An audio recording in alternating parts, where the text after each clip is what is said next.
Si me confirman, doctores, ya se ve la pantalla. Sí, doctor. Gracias.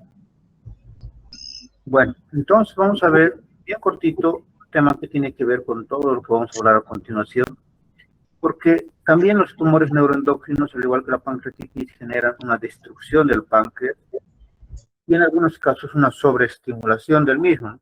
Entonces, por lo cual, nos tenemos que tomar en cuenta bastante ellos. Lo primero, ustedes saben que hay neoplasias del páncreas, tanto exógeno como endócrino. En este caso vamos a ver solo las partes del endocrino. Entonces, las células del páncreas endocrino o células de los islotes proceden a su vez de células de la cresta neural, conocidas también como células de captación o descarboxilación de los precursores aminados. ¿Por qué tendrá importancia esto?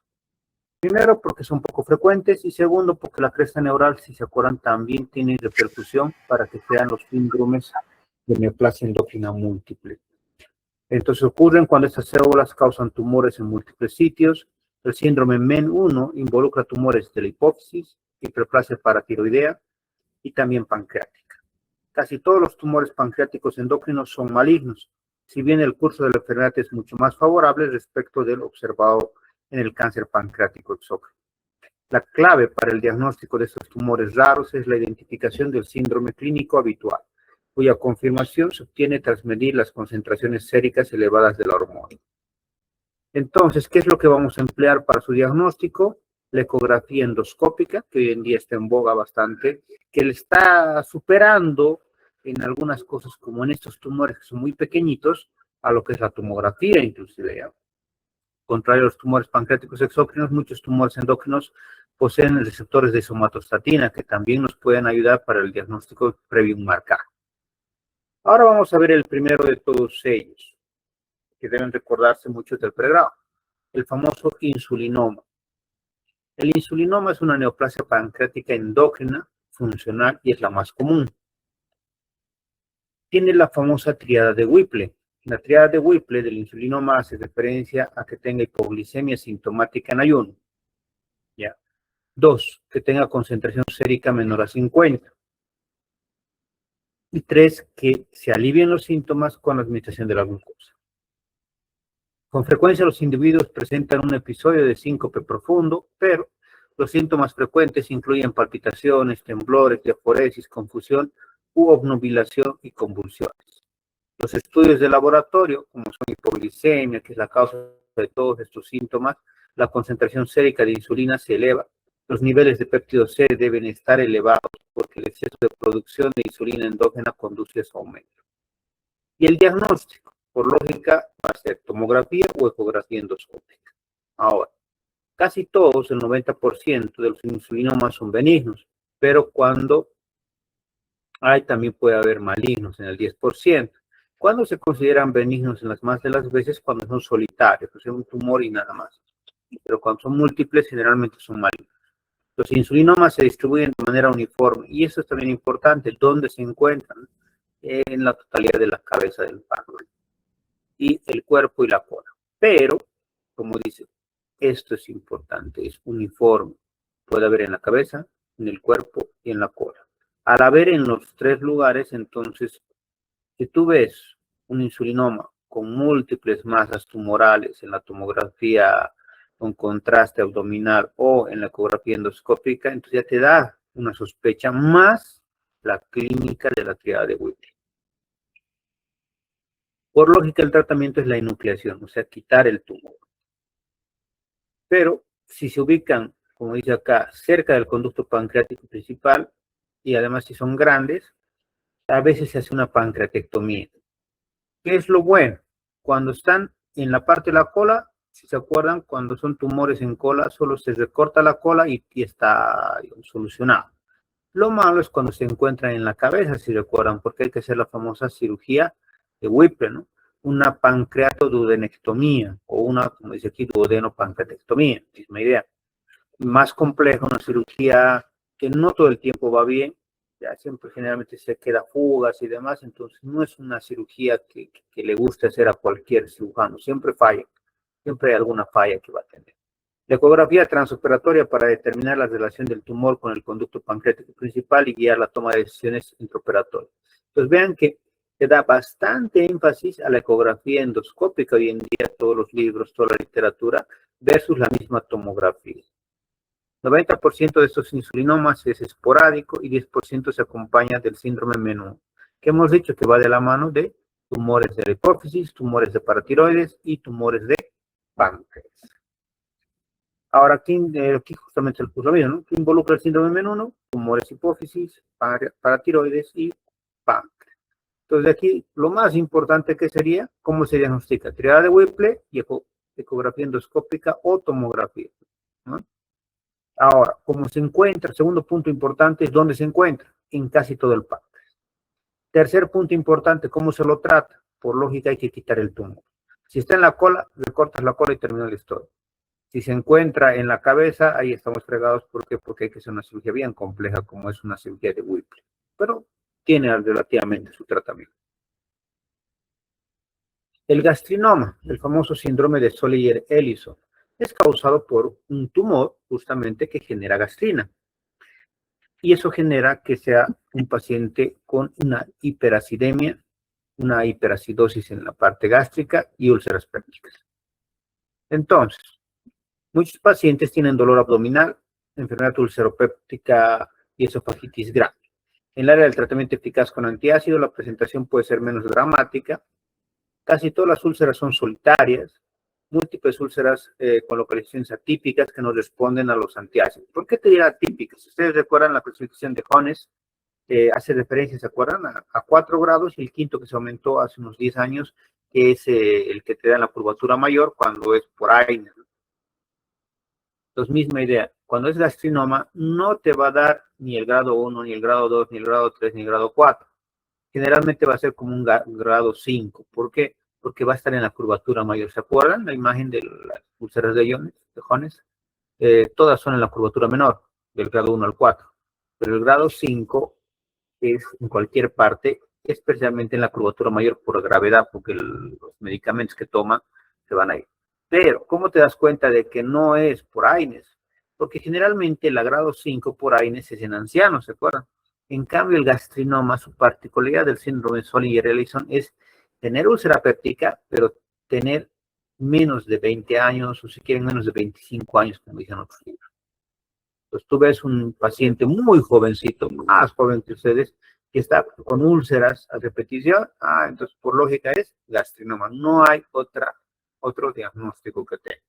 Entonces el diagnóstico del síndrome de Solier-Ellison se establece al cuantificar la concentración sérica de gastrina. Entonces le pides gastrina en el laboratorio y te va a salir mayor a 1000 picogramos en ml. Causas comunes de hipergastrinemia, anemia perniciosa, tratamiento con IVP, insuficiencia renal, hiperplasia de células G, gastritis atrófica, antro retenido o excluido y obstrucción de la salida gástrica. Y ese es el famoso triángulo de Pázaro. ¿Se acuerdan qué es este triángulo de Pázaro antes de entrar al tratamiento diagnóstico? Es que cuando, en mi caso, como cirujano, ¿no?, ingreso a cavidad y tiene que encontrarse en esta zona triangular lo que estamos buscando como tumor. O sea, se pone para la triangulación un punto que viene acá, que es entre la unión de la segunda y la tercera porción del duodeno. Un punto que es acá, que es la unión entre la cabeza y el cuerpo del páncreas. Un punto que es acá, que vendría a ser la unión entre el cístico y el hepático común. Entonces, triangulas eso y en ese triangulito tú palpas y hay un tumor. Y ese tumor es un gastrinoma. O sea, ¿dónde puede estar el gastrinoma? En vías biliares, en cabeza de páncreas y en duodeno. Ahorita estamos hablando de páncreas. Entonces, al contrario de lo que vendría a ser el insulinoma, donde podemos hacer resección de la cola, resección del cuerpo, resección de la cabeza, generalmente el gastrinoma vamos a hacer ¿qué? Cirugía de Whipple. Entonces, como sí tiene tendencia a marcarte somatostatina, puedes pedir gamografía y con octreótido que le das, que es un medicamento derivado de la somatostatina, se marca. Ahora, la mitad de los gastrinomas metastatiza a ganglio linfático o hígado, se consideran malignos. En los que se encontró una enfermedad no quirúrgica, se utiliza quimioterapia. Y los tumores grandes asociados con metástasis hepáticas ubicados fuera del triángulo de Pázaro originan un peor pronóstico. ¿Eso qué significa? Como dice acá en el dibujito. 70 al 90% de las veces se encuentra en el triángulo de Pázaro, pero si está por fuera el tumor, no es que no sea posible, es posible, pero es peor pronóstico. El tercer tumor son los famosos bipomas. El síndrome clínico clásico está asociado con esta neoplasia pancreática endocrina, es la diarrea acuosa grave, que conlleva a deshidratación del paciente y al decaimiento por la pérdida de líquido electrólico. El síndrome por tumor secretor de péptidos intestinales, vasoactivos o bipoma, es al mismo tiempo conocido con esa abreviación que es WDHA en inglés, que hace referencia a una diarrea acuosa, hipocalcémica y aclorhidria. Entonces, tiene esos tres criterios, es un bipoma que estás viendo. ¿Cómo te das cuenta? Solo por la clínica, porque es como si ahorita el paciente tuviera una gastroenteritis, otra causal que pueda ser para su diarrea. Pero en estos casos, la naturaleza es masiva. ¿Qué significa? Son 5 litros al día de deposiciones líquidas que va a tener el paciente o más. Es necesario medir las concentraciones séricas de la hormona BIP. La tomografía permite localizar casi todos los bipomas, aunque al igual que en los tumores de células de los ciclotes, el método de imagen más sensible es ecografía endoscópica. Son útiles los análogos de somatostatina para controlar la diarrea y permitir restituir líquidos y electrolitos.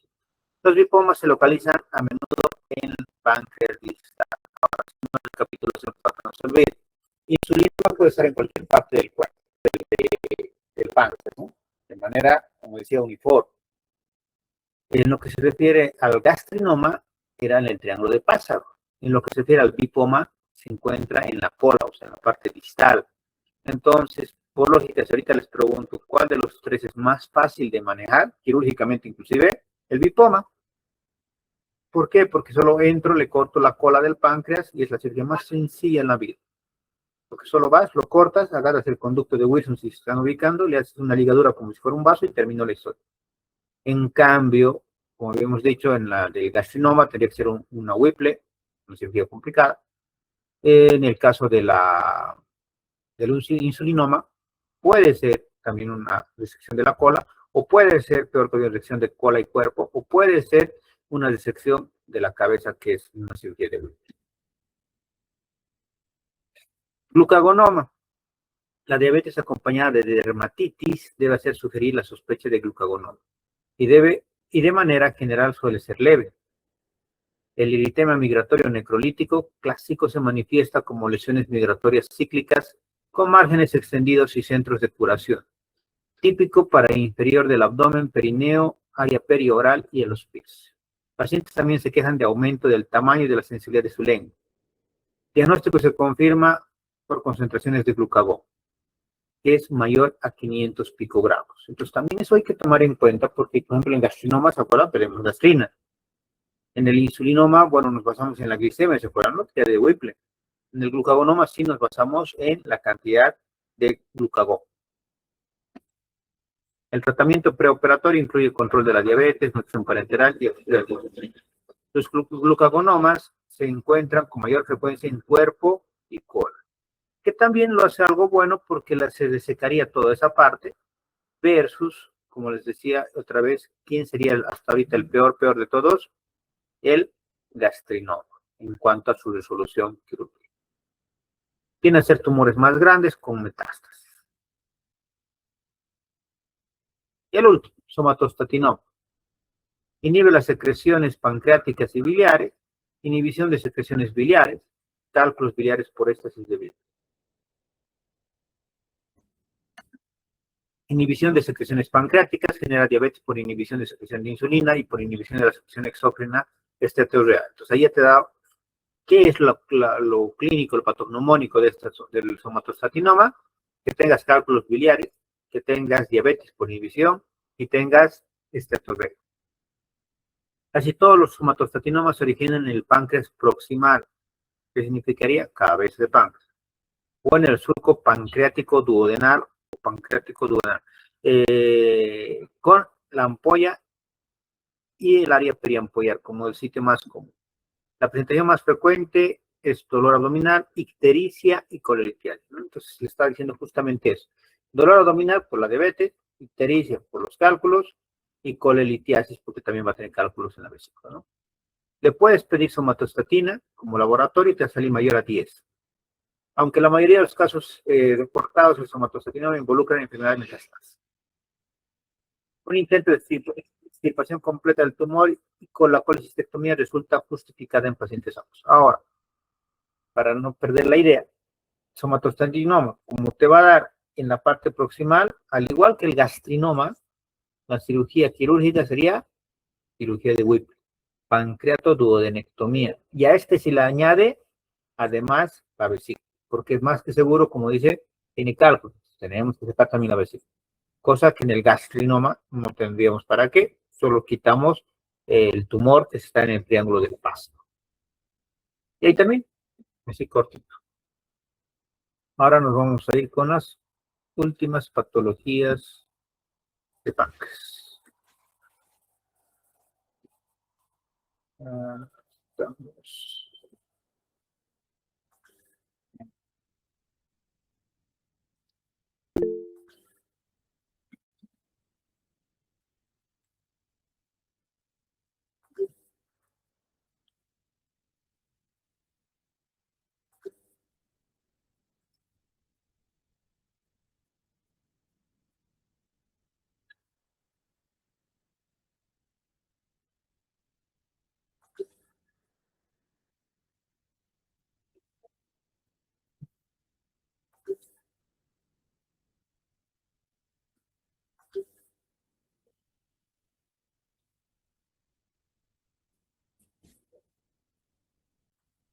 A ver, un segundito, no quiero compartir pantalla. Ahí.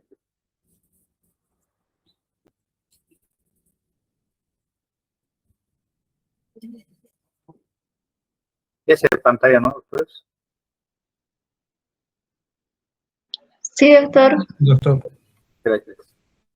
Bueno, ahora sí, para terminar esto que es la parte de páncreas como tal, que es la parte más larguita, vamos a ver lo que es manejo de la urgencia diabética. ¿Qué es lo que te va a llegar y qué es lo que les ha llegado todo este tiempo a ustedes como emergencias en esta área de páncreas como tal? Es obviamente como urgencia diabética, síndrome hiperosmolar y cetoacidosis diabética yéndonos hacia el lado de aumento de la glicemia. Y obviamente su contracara que vendría a ser la disminución de la glicemia, la hipoglicemia. Complicaciones agudas, entonces siempre decimos que cetoacidosis diabética y síndrome hiperosmolar. Acá se resume todo lo que vamos a ver justamente, ¿no? Son complicaciones agudas de la diabetes mellitus tipo 1 y 2, siendo ambas justamente el espectro, la hiperglicemia, ¿no? Cetoacidosis diabética, ¿qué vamos a encontrar? Hiperglicemia por un lado, acidosis metabólica y cetonemia. En cambio, en el coma hiperosmolar o enfermedad hiperosmolar, hacemos referencia, igual hiperglicemia, pero más severa, más alta, deshidratación y osmolaridad sérica muy elevada. Vamos por la primera, cetoacidosis diabética. Ocurre cuando las concentraciones de insulina son muy bajas, sea porque no se ha administrado en los días inmediatamente anteriores o porque sus necesidades han aumentado de forma importante. La cetoacidosis diabética es más frecuente en menores de 65 años. Y es lo que vemos, ¿no? El día a día, de 18 a 44, 50 años es lo que más viene. Si bien la cetoacidosis diabética puede darte, seas diabético tipo 1, tipo 2, pero se ha asociado más a los diabéticos tipo 1, hasta inclusive, pues se acuerdan, son en los más jóvenes que diabetes tipo 1. También, obviamente, el paciente tendría que tener una diabetes mal controlada metabólicamente, pacientes que incumplen su tratamiento y demás.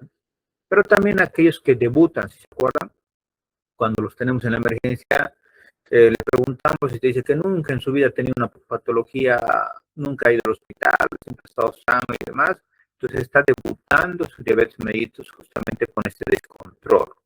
A la par, como es una patología metabólica, también puede venir acompañado de otras patologías, como hipertensión arterial, estados de inmunosupresión, alteraciones tiroideas, o algún tipo de drogas que han exacerbado su lugar.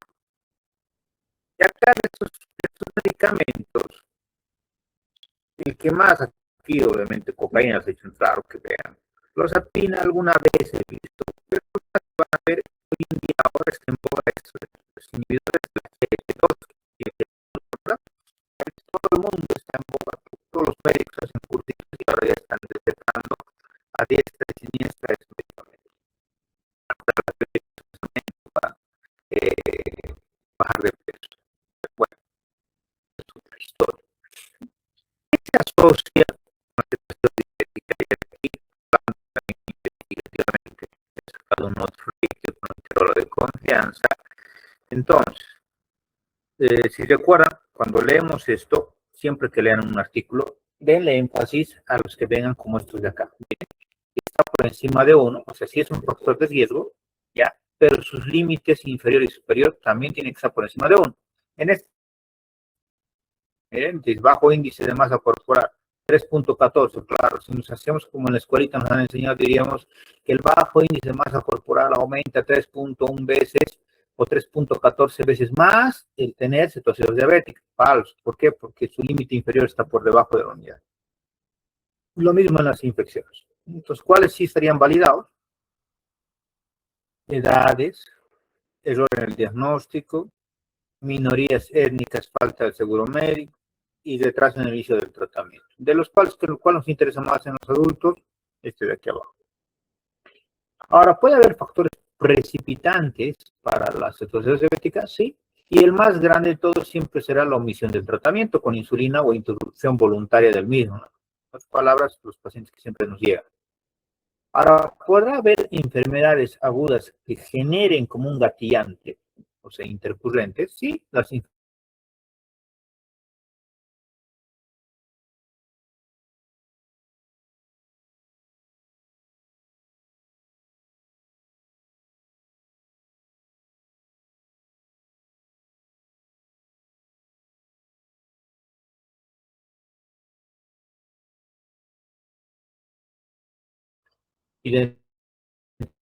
infecciones, otitis externas, infecciones del tracto urinario, piriasis, infecciones dentarias. Si se acuerdan, hasta no quitar el foco, su diabetes, o sea, su insulina tendrá siempre elevada. Como les decía, es una presentación de nuevo, o sea, también sea su primera vez que tenga la diabetes. Fármacos. Los más estudiados hoy en día es cocaína y corticoides. Y esto también como un punto importante para ustedes, me ha pasado a mí también, a veces se te va. Entonces, no le den mucho corticoide. Alguna vez se me fue la mano, me equivoqué, se te puede ir. Y le puse en vez de, o sea, mi número 1, no lo escribí bien, y parecía 2 según la licenciada, entonces me lo puso 2 ampollas de dexametasona de 8 miligramos en la solución a un paciente anciano que tenía neumonía, que está bien dentro del MARIC, lo estaba poniendo justamente su corticoide. ¿Qué es lo malo? Como le puso doble dosis, le puso 16, ni modo, disparó pues, el azúcar y esto ya me di cuenta porque empezó a tener una alteración cognitiva y ni modo. Al principio todos creíamos que era solo por la infección, pero no. Revisé bien las indicaciones y siempre contrasten, ¿no? A veces o es error nuestro o de enfermería de alguien que hizo el error. Entonces vi y no, pues ya ahí fue mi mala letra y también enfermería, que no me preguntó que era mucha dosis, mucha carga. Entonces hizo que se disparara literalmente. Entonces es también otro gatillante. Antipsicóticos les decía que no usamos mucho, no hay por mucho énfasis en psiquiatría, psicología, ¿no? Aquí en Bolivia, como otros países. Y después tampoco damos mucho antirretroviral, peor todavía que ni los pacientes que tienen que consumir o lo consumen. Entonces siempre te quedarías más que nada con este punto y tal vez este, de las drogas de abuso. Ahora, ¿qué es lo que pasa cuando la insulina, en este gráfico lo vamos a explicar, está más bonito que esto? La insulina está insuficiente o está ausente. ¿Qué es lo que va a causar? Entonces, como no hay insulina, en ese momento es como un feedback positivo hacia las células musculares, células grasas y el glucagón. Las células musculares van a darte aminoácidos como sustrato y este va a formarse la famosa gluconeogénesis en lo que se refiere al hígado y va a formarte más azúcar. Al otro lado, las células grasas también va a hacer gluconeogénesis porque te va a mandar glicerol, pero también te va a mandar ácidos grasos y estos ácidos grasos van a ser convertidos a cetonas en el hígado. Y el glucagón como tal, que va a generar también todo esto, porque va a generar glucogénesis, gluconeogénesis y cetogénesis. Entonces va a ser un feedback positivo de todo esto. Porque la causal va a ser insulina insuficiente o ausente. Al tener todo eso, entonces, la instauración de síntomas va a ser menor a 24 horas, la parte aguda. El paciente va a empezar con dolor abdominal, ¿ya? E hiperventilación.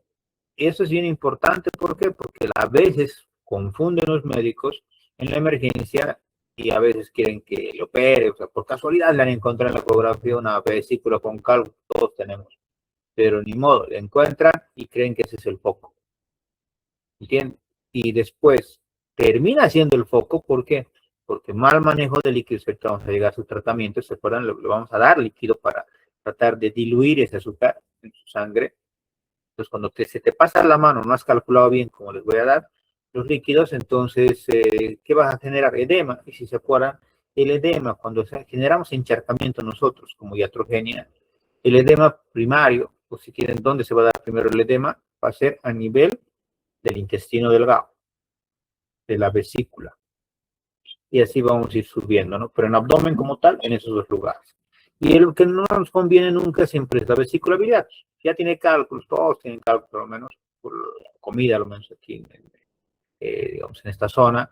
Entonces tienen cálculos, más lo que tú le has encharcado y has hecho que tenga edema de pared la vesícula. Entonces, nosotros le hemos causado la patología biliar reagudizada. Entonces, ahora, ¿qué es lo malo? Como ya es un lugar que tiene edema, que tiene líquido donde no debería de haber, y el colon está cerca, la famosa translocación bacteriana, y se ve una bacteria y con eso ya estamos. Sí va a tener un proceso de vesícula biliar que vamos a tener que operarle. Y ahora, ¿qué es lo malo? Que se va a agravar. En estos casos siempre hay que ver esa correlación. Es clásico error, por ejemplo, en cirujanos jóvenes, ¿no? Nos recién egresaditos, ven eso y ese rato lo meten al quirófano y el paciente se te muere. ¿Por qué? Porque no le has corregido la patología que ha iniciado todo, que era la hiperglicemia. Entonces, siempre analicen bien. Yo cuando me piden interconsultas, justo ayer en la guardia, por ejemplo, me pidieron 2 interconsultas similares, uno para terapia y otro para salas, y yo les puse eso, que la causal era el mal manejo médico, por lo cual se les sugiere, el supuesto, mejorar el manejo de líquidos electrolitos. En otras palabras, le he dicho, no lo voy a operar. ¿Por qué? Porque sé que se va a morir. No es el problema la vesícula. ¿Cuál era la causal para esa vesícula? Ha sido el mal manejo de líquidos. Entonces, vean siempre ese tenor. Porque el dolor abdominal va a tener, porque es una afección del páncreas, y el páncreas está bien inervado, por eso te duele el abdomen. Te duele cercano al ombligo, o sea, en el mesogastro. Entonces, tomen en cuenta eso. Por lógica, cualquier alteración pancreática por la inervación tiene náuseas y muchas veces vómitos. ¿Ya? Ahora, la alteración misma del azúcar va a generar alteraciones visuales, va a generar letargo, alteraciones del sensorio, pero también va a generar taquicardia, taquipnea y respiración. Y estas otras, ¿por qué uno diría? Porque si recuerdan, ese paciente no solo es el azúcar, o sea, cuando malentendemos la patología de la diabetes, creemos la diabetes está destruyendo el ojo, le está destruyendo el corazón, le está destruyendo el cerebro y el pulmón y todo el mundo, todo lo está destruyendo el pobre azúcar, ¿no? Y no es tanto así, sino es lo que está causando esa hiperglicemia tan elevada. Tan elevada, lo que está generando, cualquiera diría, va a tener más energía el paciente, ¿no? Entonces, no es eso, sino que va a ser tanta carga que no va a poder correlacionarlo bien en su cuerpo, por lo cual no te está formando ATP por si acaso.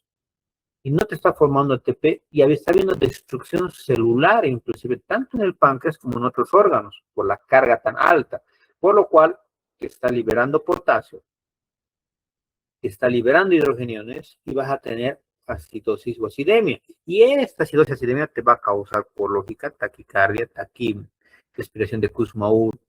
Ahora, habíamos dicho que también tanto los ácidos grasos como también el glucagón a la par van a generar en el hígado que el hígado genere cuerpos cetónicos. Y esos cuerpos cetónicos son los que te dan ese famoso olor a manzana verde, ¿no? ¿No han debido sentir en los pacientes con situaciones? La hipotensión ortostática va a ser justamente porque no está llegando a la cantidad adecuada, pongámoslo así, es mucha carga, no está llegando a la cantidad adecuada de azúcar.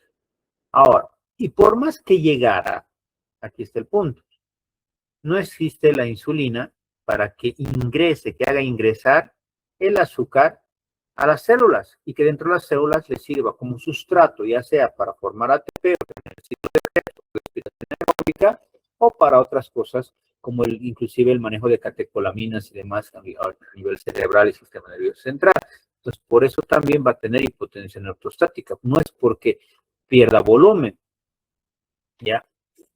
Verificar y controlar los signos igual. Bueno, acá te dice los paraclínicos. ¿Qué le pedirían? Por lógica, glicemia. Ahora, alguna vez les dije, glicemia capilar, no es que sea mejor que la central, pero ese rato vamos a pedirle capilar. La diferencia entre una capilar y una central, siempre les digo, es de 10 a 15 puntos. ¿Qué significaría? Que si me sale en la glicemia capilar 250, en la central o va a salir 240 o va a salir 260, o sea, más o menos 10. Entonces, el dato tienen que tomar en cuenta. Si sirve la capilar, sí. Lo único de malo también depende de la marca, ¿no? No sé si alguna vez han usado estos que son marcas chinas, truchas. Entonces, desde 300 ya no te marca, ¿no? High, entonces, muy elevado. Nada más, no me dice cuánto. Bueno, ya que por lo menos te he dicho que es más de 300. Hay otras marcas norteamericanas de estos glucómetros que sí marcan hasta 400, 500. Pero ya si quieres el valor real, obviamente una glicemia central. Por lógica le vamos a pedir electrolitos. Lo que les decía, el sodio tiende a estar o normal, 135 o bajo. También por el manejo que alguien ya le ha dado, realmente líquido.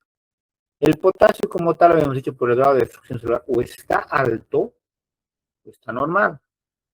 Ahora, ¿puede estar bajo? Sí. De igual manera, por el mal manejo o manejo inadecuado que ya le han dado y tú no te has dado cuenta. El fósforo generalmente está disminuido. Ahora esto si se acuerdan que se llama sodio menos el cloro y el bicarbonato, que son el positivo menos el negativo, es la brecha aniónica. Está aumentado por encima de 30. Si recuerdan, cuando avanzamos gasometría, esto vendría a ser normal, si se acuerdan, entre 4 a 10, porque mayor a 10 hacíamos el MUT-PILES, ¿se acuerdan?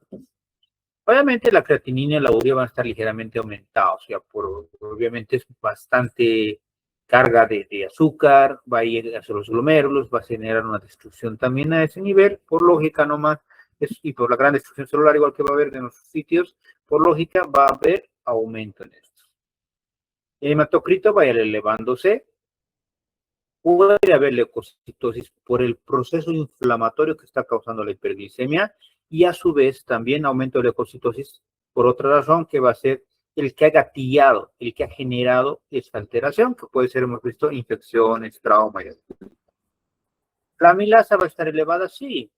¿Por qué? Porque es una enzima normal que le vamos a encontrar en páncreas, ¿se acuerdan? Pero también está en los órganos, en ovarios, intestino delgado en la parte más próxima al duodeno, también en glándulas salivales. O sea, no es patognomónico, pero sí la vas a encontrar elevada. No porque te esté haciendo pancreatitis, que sí podría, pero es más que nada por la afección pancreática. Y en el uroanálisis te vas a encontrar obviamente este punto, cetonuria, glucosuria, que son los dos más importantes. Puede haber un dato de infección, obviamente, porque puede ser el lugar donde ha iniciado todo. ¿Le vas a sacar el electrocardiograma? Sí, porque es un síndrome metabólico que tiene tu paciente. Y puede haber, inclusive, esto acrecentado una falla cardíaca, acrecentado inclusive un infarto agudo de miocardio, porque es un síndrome metabólico, o parte de un síndrome metabólico. ¿Hay que hacer radiografía de tórax? Sí, como les decía, en este paciente, cuando llevamos respiratorio, inclusive les voy a decir de nuevo esto, todo paciente que te refieran que esté crítico y todo, siempre pidan radiografía. Consejo, jamás se les olvide. Por más que les mande yo, se los mande, ustedes me lo manden, igualito yo voy a desconfiar, igualito le voy a pedir radiografía de tórax. Apenas se puede. Si se puede, ahí mismo en su cama, pidan. ¿Por qué? Las más de las veces los médicos se asustan. ¿Y por qué te refieren? Porque o lo han encharcado ellos o peor, lo han puesto como siempre, yo les digo, no sé para qué, a todos los pacientes les ponen a 180 grados, ¿no? Ni siquiera almohada, nada le dan, y que han generado, por lógica, broncoaspiración. Y se te va a morir, se te va a complicar, y te van a echar la culpa. Justo ayer estaba asesorando a una colega en la guardia que está con un proceso legal, entonces todo te puede pasar. Lo que no te puede pasar es que no seas mal pensado, porque siempre piden radiografía de todo. Y como nota a esto, dense cuenta que este paciente, el azúcar, afecta de manera directa al sistema nervioso central. Por lógica, siempre pónganle sonda, siempre vacíen ese estómago. Es absurdo cuando yo veo a un paciente y me dicen, es hiperglicemia, pero vaciarle el estómago. Pues obvio que no va a comer ahí en la emergencia, ¿no?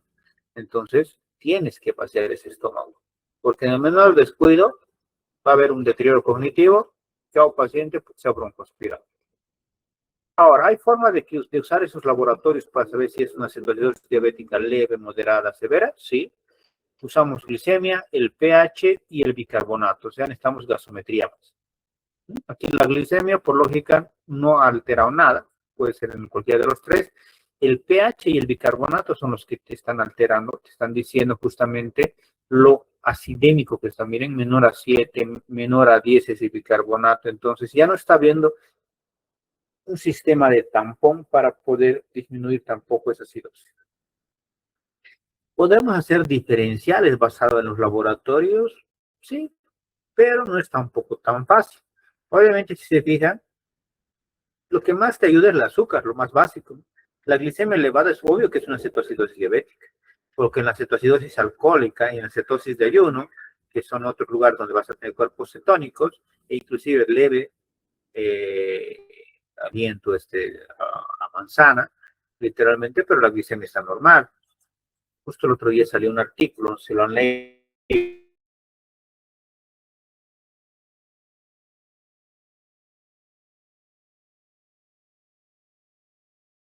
por estos, justamente, intoxicación por estos medicamentos nuevos. Ha habido varios pacientes en México que te han hecho cetoacidosis, pero con glicemia normal. ¿Por qué? Porque esa droga ha controlado el azúcar, pero ha generado que se dispare la cetoacidosis. O sea, destrucción celular muy agravada, más formación de cuerpos cetónicos, ¿no?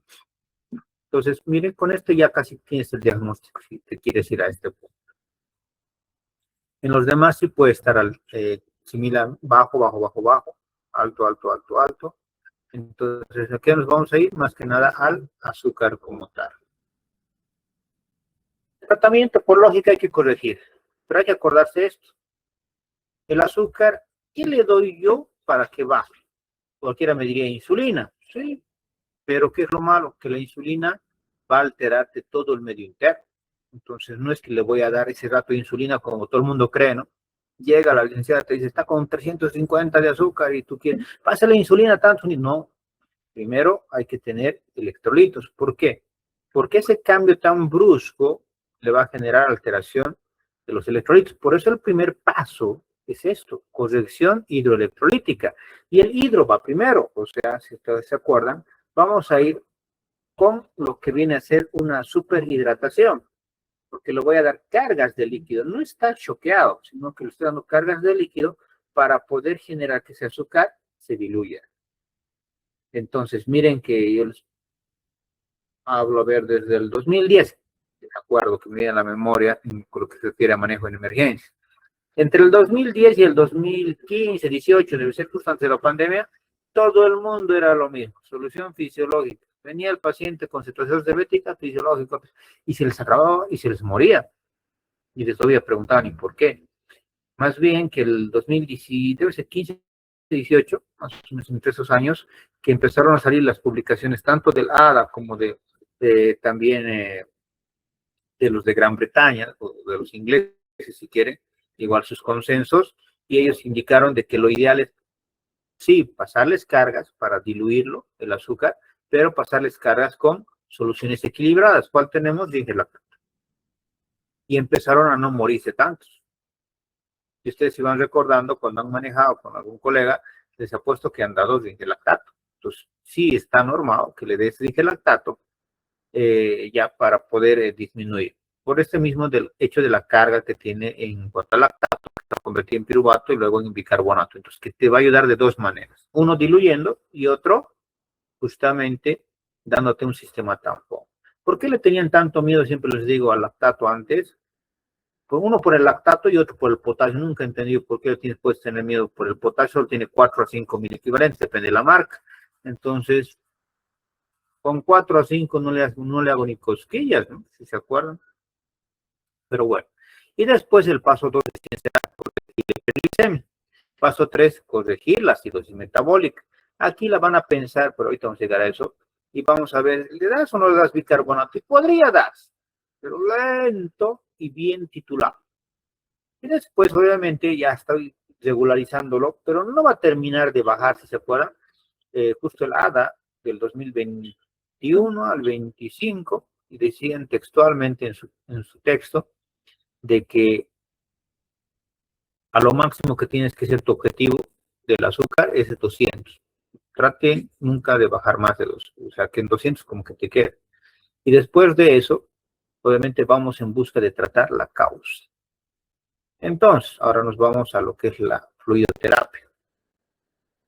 En lo que se refiere a la fluidoterapia, lo que, como dice aquí, en gran, permite reducir entre 35 a 70 miligramos de cilitro hora de glicemia. O sea, sí está demostrado que es algo bueno, ahogándole al azúcar, en palabras vulgares. ¿Qué se hace? Bolos de 1000 a 1500 ml de dislactato o solución fisiológica. Sigue habiendo consensos, artículos que mencionan a la solución fisiológica durante la primera hora, pero como les decía ese dato, es que más se basan estos colegas que siguen usando fisiológico, se están basando en eso del que tiene potasio, que tiene lactato, entonces no han entendido todavía la fisiopatología, pero bueno, ya hay varios colegas que sí han entendido y te ponen el lactato si se han fijado. Yo manejo a lo menos bastante cetosis diabética como hiperosmolar, especialmente en ancianos, ¿no? por mi especialidad en geriatría, y en varias emergencias igual ayudo al manejo, igual a los médicos generales y demás, y ponemos digelactato. Algunos clínicos igual concuerdan, internistas, y le ponen el digelactato, o sea, no es algo novedoso, ya está, por lo menos unos 10 años de vigencia. Pero siempre van a encontrar algunos que no puedo decir testarudo, pero bueno, se está formado así y quiere dar fisiológico, pero se hace literalmente una complicación más, ¿no? Se acidifica más, y después no saben cómo bajarle esa acidemia o cómo generar, subir justamente ese pH si quieren. Después de la primera hora, vamos a seguir dando cargas, pero miren que las cargas ya son más pequeñas. ¿Por qué? Porque dense cuenta lo que les dije al inicio, pues les dije esa palabra. Estás inundándole con agua. O sea, le estás encharcando. Que si bien le estará haciendo bien al paciente en cuanto a bajarle el azúcar, sí, pero le está haciendo mal en el sentido de que es mucha agua y ese paciente, como hemos visto, su sensorio no está funcionando bien, no está manejando bien el azúcar. Al no manejarlo bien, por lógica, ¿qué le está pasando? Que literalmente estás encharcándole no solo intestino delgado, vesícula, sino también pulmón. Entonces, te va a tener falla pulmonar igual en algún momento. Entonces, ¿qué es lo que proponen en este consenso? Hacerle un switch, o sea, hacerle como podría decirle, una pausa entre lo que estoy pasando y miren, le pasa. Si estás, y esto quiero que se entienda, si estás, dice este consenso, dándole fisiológico en la primera hora, fisiológico después de la primera hora, ¿no? ¿Se entiende? No le has tocado bien el lactato, le estás dando solución salina al 0,9, entonces lo que te tocaría es darle una solución salina al 0,45. Vean que ustedes se han dado cuenta, lo obvio, de que es mucha carga de cloro y de sodio. Y acuérdense que si le das mucho sodio, de igual manera, puedes generarle una hipernatremia y un deterioro cognitivo y no vas a saber, ¿estará en coma por mi azúcar o estará en coma por mi sodio? Peor todavía, el cloro, si se acuerdan lo que les enseñé en el módulo 1, también va a generar en contra. ¿Por qué? Porque te va a acidificar más. Entonces no vas a saber si se está acidificando más porque es literal, es la diabetes la que le está generando más acidemia o es lo que tú le estás poniendo, ¿no? Pues por eso ellos hacen ese switch que mencionan como una pausa, haciendo referencia al 0,45. Tercero, incluir dextrosa de acuerdo a la glicemia del paciente. Y uno dice, pero no era porque él estaba tratando su azúcar, querer bajarle, sí, pero puede ser, a veces no lo controlan bien, ¿no? Le dejas al interno, al estudiante y no te lo ha controlado bien, entonces puede ser por mala pata de que no te lo ha controlado bien y ese paciente está bajando mucho o ha bajado demasiado. Ahora, ¿va a generar en contra? Sí, literalmente va a generar una alteración más grave cognitiva el bajarle de golpe esa carga de azúcar. Pues no es normal. Y también acuérdense la osmolaridad.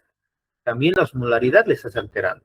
El azúcar es uno de los más grandes representantes de la osmolaridad. Entonces, si lo voy a bajar mucho, por lógica está bien, el azúcar se ha diluido, sigue ahí, pero se ha diluido. Pero ¿qué voy a generar? Que haya salida de líquido de lo que viene a ser los vasos sanguíneos hacia el intersticio. Por eso es que también voy a tratar de equiparar. Por eso le van a dar dextrosa al 5%. Para tratar de mantener entre 200 a 250 de azúcar. ¿Ya? Ahora,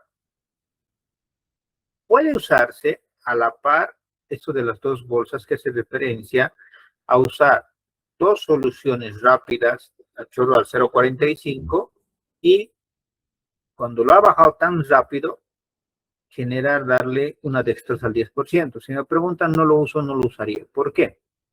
¿Se acuerdan lo que habíamos repasado, ¿no? En el módulo 1?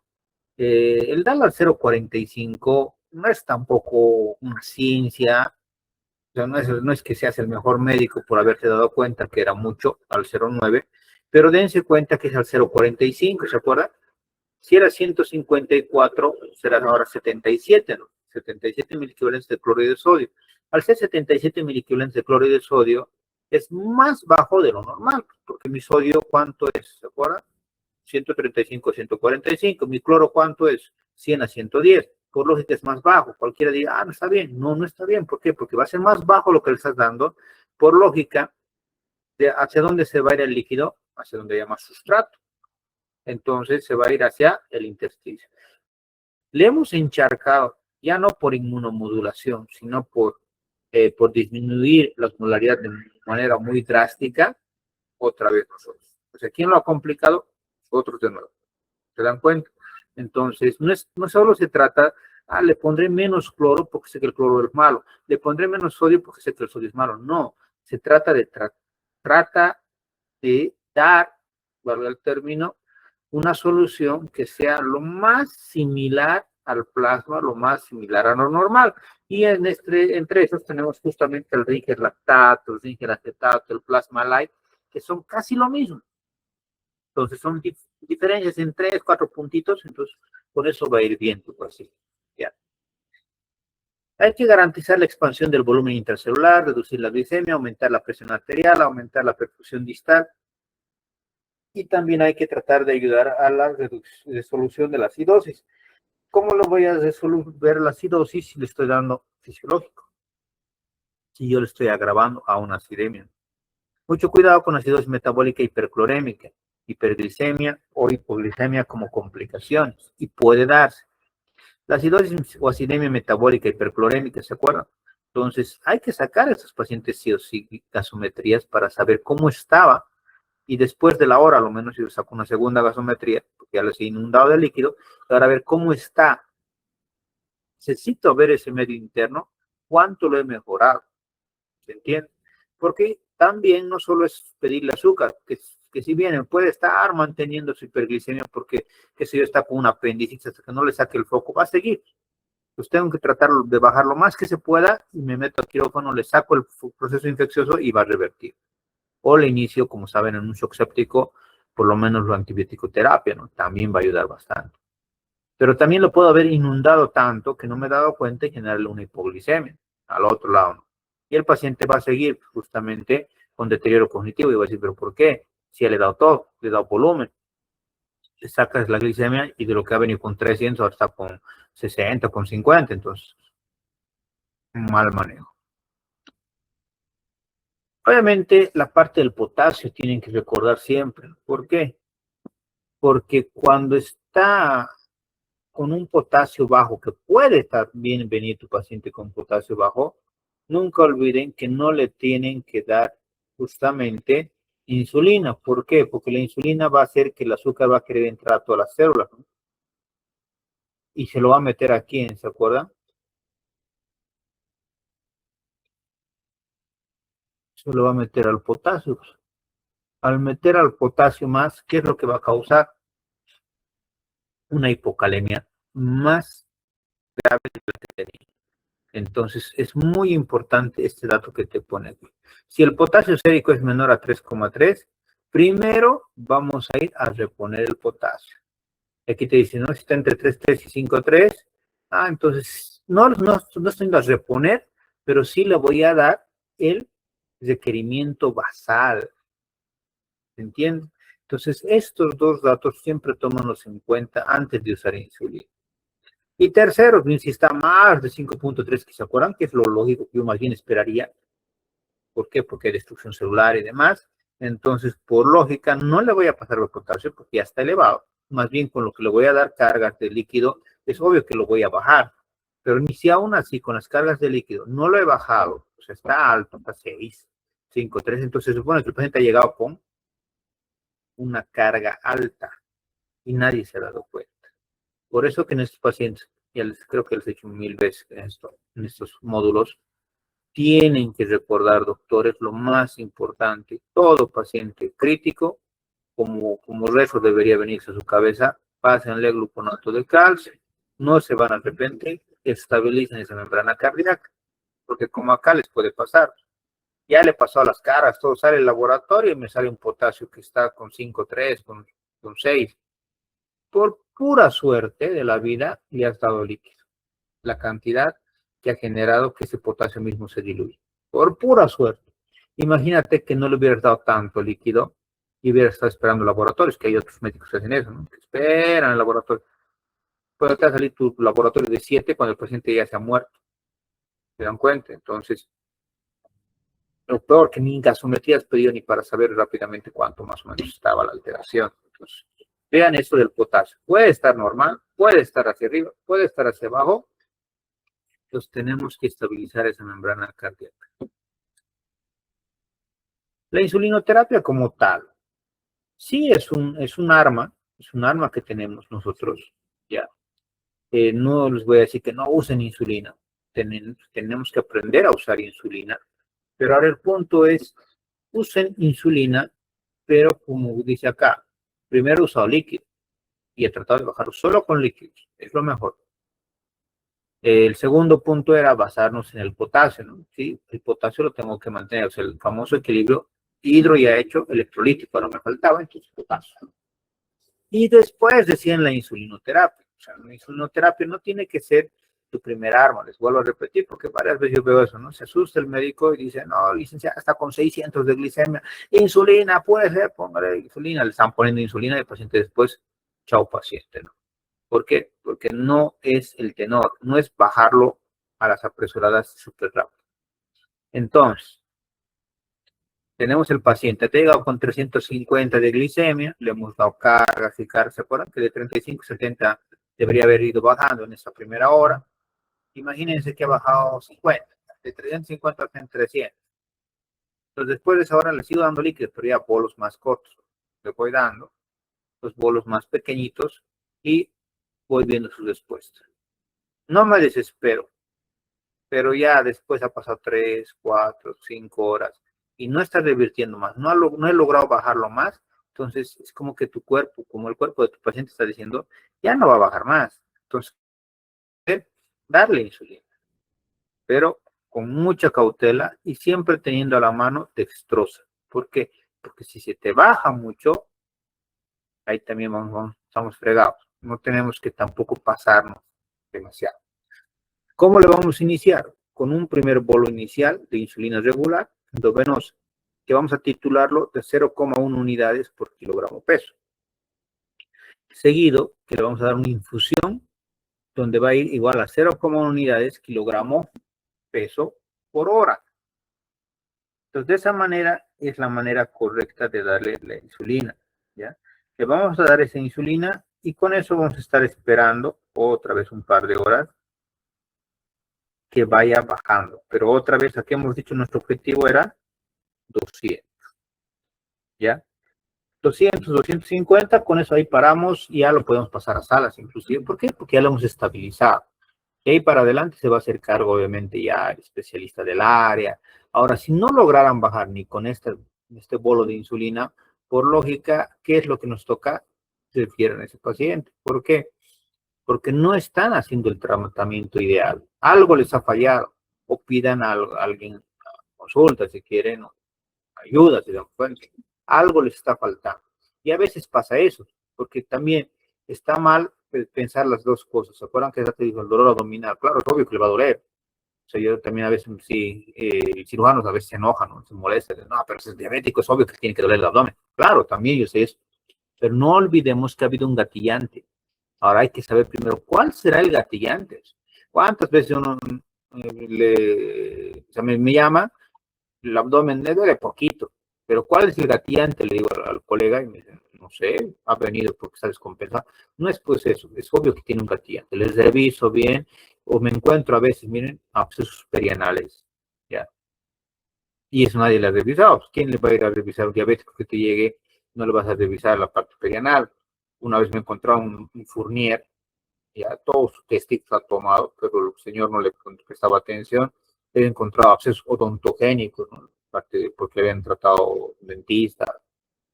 He encontrado apendicitis, colecistitis, diverticulitis. O sea, la idea es esa. No lo vas a rescatar hasta que no le quites ese proceso infeccioso. Pues no es parte del protocolo darle antibióticos a todo cetoacidótico diabético, pero tienes que ver el gatillante otra vez. Ya le hemos dado líquido, ya le hemos corregido hasta su potasio, pero por algo sigue así. Y ese algo tienes que corregirlo. Si no, le vas a dar insulina y va a seguir. Y si le has dado este primer bolo y no estás revirtiendo, consejo, yo no les diría que hagan todo esto después. Lo ideal sería, refiéranlo, que lo vea un especialista. ¿Por qué? Porque no le estás quitando el proceso infeccioso, como aquí está, justamente, algún órgano diana está alterado. Puede ser, como les dije al inicio, una infección urinaria, que es lo más seguro, generalmente, que es lo que van a encontrar en viejitos a lo menos, y en mujeres, es más común, y a eso se le sumará todas las otras patologías que puede haber que generen un abdomen agudo, inclusive una neumonía que a veces nos va, alguna herida, no las ni las extremidades, ¿no? Entonces, tienes que literal a este paciente desnudarlo y ver cuál habrá sido el foco, qué ha hecho que se inicie, porque si no hubiera estado toda su vida con cetosis diabética, ¿no? Ha habido algo que en estos días le ha pasado, no solo el que se haya olvidado su insulina o su medicación oral, su metformina, su glibenclamida, algo ha pasado que ha generado de que se gatille la subida de eso. Ahora, si te has logrado revertir con esto, podría ser que puedas subir un poquito a 0,14, estábamos con 0,1. ¿Bien? Y cuando se acerca a 200 miligramos, para no hacer una desestabilización completa, es decir, del medio interno, especialmente el sistema nervioso central, entonces por lógica, de la solución salina me voy a ir a la dextrosa. Pero tampoco le voy a dar una carga alta, ¿ya? Entonces le voy a dar la dextrosa al 5 o al 10%, le voy a poner para 6 o para 12 horas, entrando el goteo y sigo controlando. Como dice aquí, no permitir que la glicemia disminuya a menos de 200 miligramos para prevenir una instauración de un edema cerebral. Entonces, literalmente, no es que te la vas a jugar solo con la insulina. Y acuérdense este tenor bien interesante. La insulina que le estás dando, ¿por qué te dice aquí el del edema cerebral? Porque estás forzando con la insulina que entre a las células. ¿Se acuerdan cuál es la célula que más tiene receptores para azúcar? Las neuronas, neuroglias y microglias. Entonces, tú le estás forzando a esas células a que ingrese este soluto que es azúcar. Entonces, está bien, hasta ahí estás bien. Claro, tú has generado que aparentemente el azúcar, la glicemia esté bien. Te alegras, pero lo estás matando, estás destruyendo su cerebro. ¿Por qué? Porque has forzado que ese sustrato entre a las células nerviosas y al haber hecho que entre a las células nerviosas que has generado, Y como hay más solutos, hay más sustratos, hay más solutos, hay más cantidad de azúcar ahí adentro de la célula nerviosa, estás atrayendo también agua. Entonces, ¿quién le ha generado edema de célula y edema cerebral? Tú. Pues eso es que te está diciendo textualmente eso, que no hagas, o sea, que lo vas a ir más bien bajando, vas a ir equilibrando, si vale el término, cuando llegues a 200. No trates de bajarlo más. Y aquí ya te da un plus para los cuerpos cetónicos, ¿no? Acá no he visto, a ver, la verdad que soy sincero, un laboratorio que trabaje todo el día, los grandes, el laboratorio Universo, España, sí tiene para medir justamente este sustrato, la hidroxibeta-butirato, que es uno de los componentes de las cetonas más, se encuentra en mayor cantidad, se dice más del 70%, entonces te ayuda para hacer esa medición. De igual manera el bicarbonato. Entonces, aquí dar bicarbonato, yo me espero, literalmente, si me pregunto. Le he dado líquido, le he dado potasio, le he dado insulina, así como acá menciona, un toque literalmente, ya lo he estabilizado y veo si es necesario. Por eso voy sacando gasometría. Pues veo, si no es necesario, yo no me animo a darle bicarbonato. Porque acuérdense que cuando el medio interno está alterado, ese bicarbonato que está entrando, que tú crees que va a hacerle un buen favor, va a ir en contra. ¿Por qué? Como el medio interno está alterado, es que va a entrar a golpe, bicarbonato se va a convertir en piruvato y es en lactato, entonces va a acidificarte más todavía. Aquí justamente les habla del bicarbonato, entonces miren, no administrar en pacientes con pH mayor a 6.9. Si es menor a 6.9, te da la tendencia de que debe ser en equivalentes, diluido en 400. Generalmente yo lo diluyo en lactato, muchos lo diluyen en fisiológico, puede ser, no afectaría mucho. ¿Ya? Pasas en 2 horas, y si es menor el potasio 5.3, le adicionas una ampolla de cloruro de potasio. O sea, aquí generalmente cuando ves este potasio que no está tan alterado, váyanse al requerimiento basal, ¿no? 1 a 2 miliequivalentes kilogramo peso. En pacientes con hipercalemias en rangos de urgencia, administrar bicarbonato en razón previamente mencionados. Solo bicarbonato suelto sin el potasio. Y ya finalizando, digamos, esta parte de hiperglicémicas, para que tengan ese tenor de diferenciarlo, está el síndrome hiperosmolar, ¿ya? O algunos le ponen EHH, que sería enfermedad hiperosmolar. Entonces, esta enfermedad o síndrome hiperosmolar hace referencia a un azúcar más alto todavía, ¿no? Se dice aquí superior a 320, algunos libros se ponen 350. ¿Ya? Se dice que esto lo vas a encontrar, obviamente, tanto en diabético tipo 1 como tipo 2, pero más que nada en el tipo 2.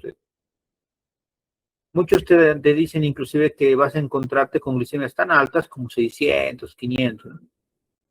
Y se dice que es más frecuente en los añosos, en los adultos mayores, porque son los que menos van a poder controlar justamente una reversión más rápida por el mismo cuerpo.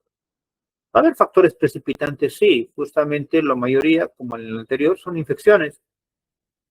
También puede ser fármacos, glucocorticoides, diuréticos tiacídicos, el mismo diurético de asa como la furosemida, beta-bloqueantes, simetidina, clorpromacina, difenilhidantoína, inmunosupresores, perdón, también inhibidores de la GLT2, también estos nuevos medicamentos. Y en la mitad de los casos la diabetes previa se desconocía. Entonces, igual puede ser como nuevo paciente.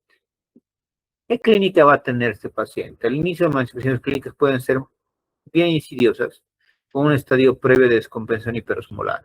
Incremento gradual de la obnubilación, alucinaciones, hemianopsias, afasias, nistagmo, alteraciones sensoriales, convulsiones, hemiplegia hasta llegar al coma. Entonces, pues también su otro nombre es coma hiperosmolar. La deshidratación es aún más intensa y se agrava por la disminución de la sensibilidad de los centros de la sed.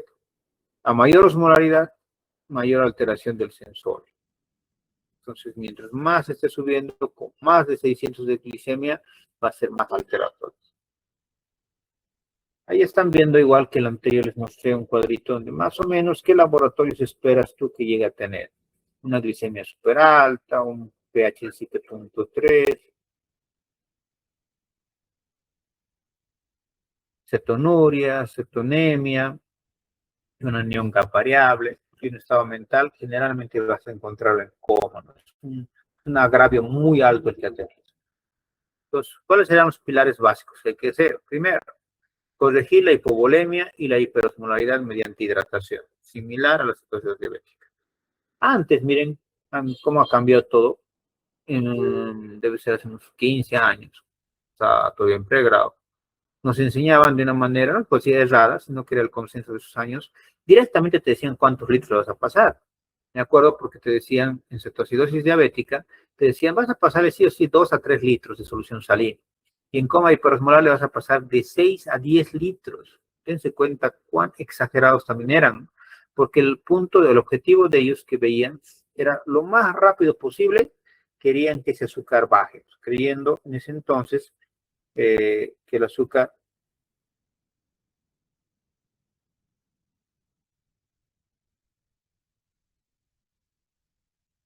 Perdóname un segundito.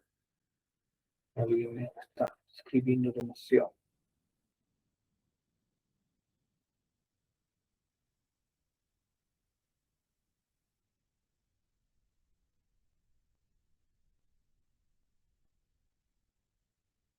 Ya.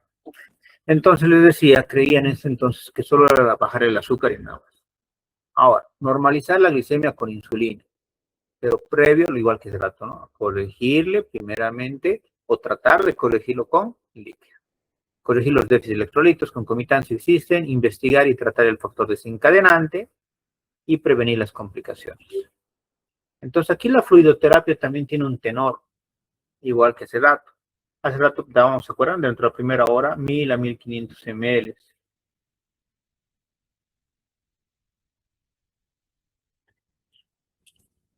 Acá le está dando solo 1000, justamente, y acá dice textualmente el concepto actual. Dice, cloruro de sodio al 0,9, o sea, fisiológico, ya, en una hora.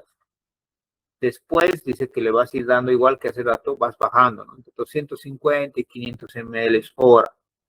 ¿Por cuánto tiempo? Generalmente, algunos consensos dicen 2 horas, otros 3, e inclusive hasta 5 horas llegan en el mejor de los casos, pero que tú estás haciendo un control estricto. ¿Ya?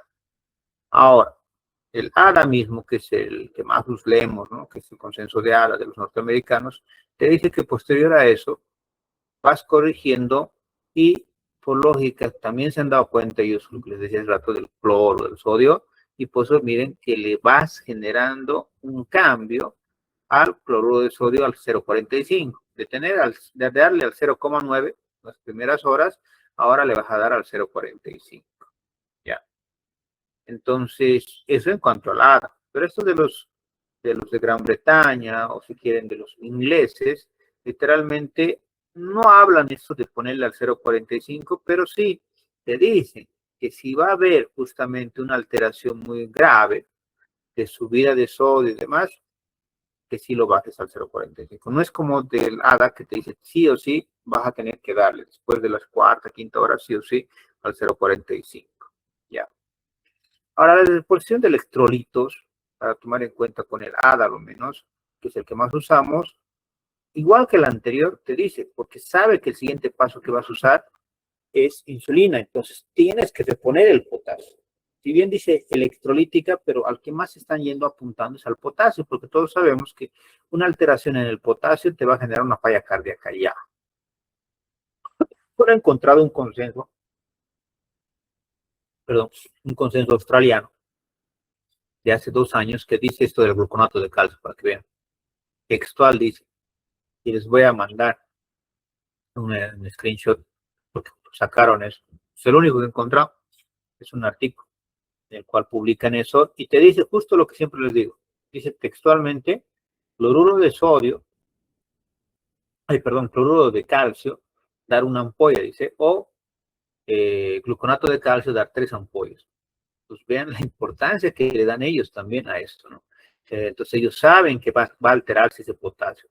Saben que al inicio puedes estar tú mismo en la punta del cerro y no vas a tener laboratorios, pero por la clínica, por tu glucómetro, sabes que estás usando con una de las dos, o cetoacidosis o como hiperosmolar, y sabes que le vas a dar los primeros líquidos hasta que te acepten el paciente, ¿no? Y lo puedes referir. Sabe que vas a llenar de líquidos, entonces, pero también saben de que el potasio va a ser excesivo o va a estar muy bajo, Y al tratar de reponerlo, como en este caso, vas a llegar a lo mismo. Se te puede pasar la mano igual. Entonces, por cualquiera de los dos hechos, porque esté muy bajo, muy alto, o tú más bien lo dispares hacia arriba, entonces puedes llegar tú mismo a generarte este caos en el potasio y que te genere una falla cardíaca. En cuanto a la insulina, menciona en el hiperosmolar lo mismo que ese rato hemos venido haciendo, ¿no? Es el mismo esquema que ese rato hemos dado, al 0,1 y subir máximo a 0,14, pero si tú ves en las primeras 2-3 horas que está yendo bien, ¿no? En infusión, pero primero le damos un primer toque endovenoso, STAT, calculándolo, titulándolo al 0,1 kilogramo peso. Que les quede claro, y esto les voy a molestar siempre, que fueran en neuro, en trauma, en tóxicos, cualquier emergencia que ustedes me hable, por lógica tiene que estar inmerso en su manejo y que tú asegures una vez. Misma idea y peor todavía en este paciente que en el cetoacidótico, que no le has protegido la vía aérea. No me refiero cuando estoy intúbenlo, muy absurdo. Si el paciente todavía está con ese grado de conciencia, puede respirar solo, está bien. Su FIO2 tampoco lo va a subir tan alto, sino se refiere al hecho de cuidar esa vía aérea. Vacía en el estómago, siempre se lo voy a decir. Y yo me acuerdo siempre de un caso que me ha pasado justo cuando estaba todavía aquí en el Hospital Cochabamba, de una colega internista que le dije, dicho y hecho, le dije y pasó. Le estoy diciendo, una paciente obesa mórbida entra con 300 o 350 de azúcar, escucho al pasar y le veo a la paciente obesa mórbida y le digo, doctora, dígale a los internos que le pongan una sonda, una sogástrica que vacíe en el estómago. No habrá pasado ni 5 o 7 minutos. Salgo, me estoy yendo al quirófano, código azul en emergencia. Corro, veo la misma paciente. ¿Qué había pasado? Justo se broncoaspirado, porque estaba para siempre, no sé para qué. Yo, o sea, nosotros los quirúrgicos está bien que le pongamos en trauma, ¿no? Paciente a 180 grados, porque estoy revisándole, ¿no? Puede tener una lesión en columna, ¿bien? Pero no entiendo hasta el día de hoy por qué algunos clínicos quieren examinar al paciente a 180 grados, o sea, totalmente recostado, se ha broncoaspirado, peor todavía, ¿no? Síndrome de Peewee, se ha broncoaspirado. Se broncoaspiró y querían cortar al minuto 10, me acuerdo siempre, porque no sé, situación diabética, querían cortar al minuto 10, como típico de los médicos, ¿no? Minuto 10, no paren todo porque el paciente, ¿cómo se llama? No responde al RCP. Y yo le dije, no, peor todavía que yo estaba masajeando. No, vamos a llegar. ¿Cuál es su primer monitor? Me acuerdo que me dijeron que era una actividad de elección impulso. Perfecto, vamos a llegar hasta minuto 45. Y llegamos, más bien que llegamos, porque después vino la hija que había sido abogada y quería hacer un show ahí y teníamos todo. Imagínense que hemos cortado al 10. Han hecho auditorías, historias, chao todos, ¿no? Todos los que hemos metido. Pues si se van a meter, yo siempre digo, si yo me meto, ni modo, van a tener que hacerme caso. ¿Por qué? Porque yo no me voy a meter a un lío legal de gratis. Hagan lo que dice la norma. Lo hemos tratado de sacar, ha salido al minuto 15, 20, pero por todos los factores condicionantes, obesidad mórbida, vía aérea difícil, mala oxigenación al inicio, broncoaspirada, hiperglicémica, y después ya salieron sus laboratorios hipercalémica, no le habían pasado ni gluconato de nada le habían hecho. Entonces, por lógica, era casi insalvable por los errores y errores y errores y errores y errores.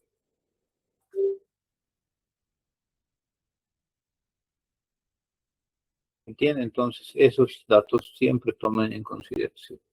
¿Ya? Vean la parte neurológica.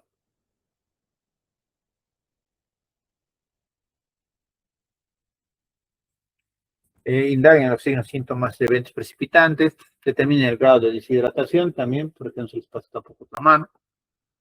Soliciten siempre glicemia de ingreso.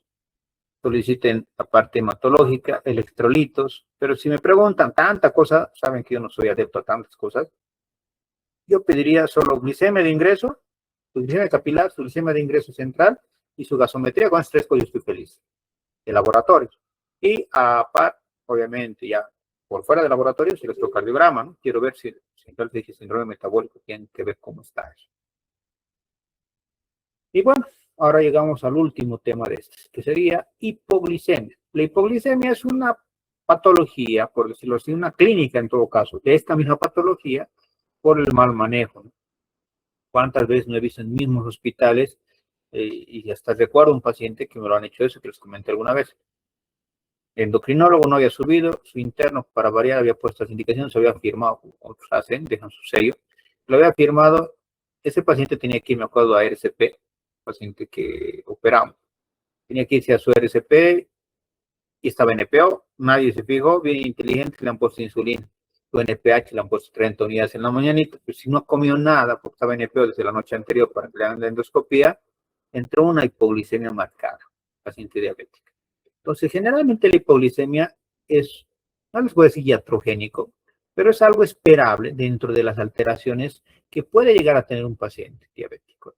Entonces, se sabe que va a ser o hiperglicemia o hipoglicemia en cualquier momento de su vida. Va a tenerlo. Tal vez algunos llegan más o menos veces, pero va a tener hipoglicemia. Entonces, para tomar en cuenta esto de la hipoglicemia, este de acá, este cuadrito que se los he puesto, es en base a todos los consensos. El ADA como tal, que es el que más usamos aquí en América, te dice de que menor o igual a 70 ya es hipoglicemia. Pero también vamos a tener a otros como el español, la Sociedad Española de Diabetología, que te dice menor a 60. O a otros todavía que son menos conocidos, que son asociaciones nomás europeas igual, y que te dicen menor a 54. Pero todos en genérico, como ya un estándar siquiera a nivel mundial, usamos menor o igual a 70. ¿Ya? Peor si es diabético. En diabético tiene que ser menor o igual a 70.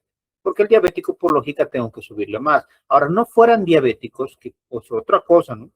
Paciente por alguna otra razón no es diabético, como está tan solo de tumores y demás, ¿no? No es diabético, nada. Entonces, por lógica, sí podríamos tomar en cuenta un valor más bajo para su glicemia, que sería 54. O sea, menor a 54 no diabéticos y en diabéticos menor o igual a 70. Tomamos en cuenta la famosa tríada de Whipple, ¿se acuerdan? Que lo habíamos usado en el insulinoma. Entonces, es justamente por la parte de la hipoglicemia. ¿Se acuerdan que era justamente una glicemia por debajo? Pero normal, que tenga clínica para eso, pero también el tercer punto era que esa clínica desaparezca cuando le doy azúcar. Entonces hay factores de riesgo, siempre va a haber factores de riesgo. Edad avanzada, polimedicación, discapacidad intelectual, cognitiva, trastornos de mala absorción, reducción de la ingesta, o sea, tú le estás dando insulina, le estás dando su metformina, glibenclamida, pues no come, entonces siempre es el error clásico de los médicos, no le doy 1000 medicamentos, pero díganle, pues tiene que comer, y comer bien, porque la lógica es que coma, porque si no come, solito va a bajar su azúcar, ¿para qué le darías tanta cosa? Mala hidratación, errores de prescripción, insulinoterapia de larga evolución, insuficiencia renal, neuropatía, sobredosis accidental o autoinfligida, actividad física y consumo de alcohol.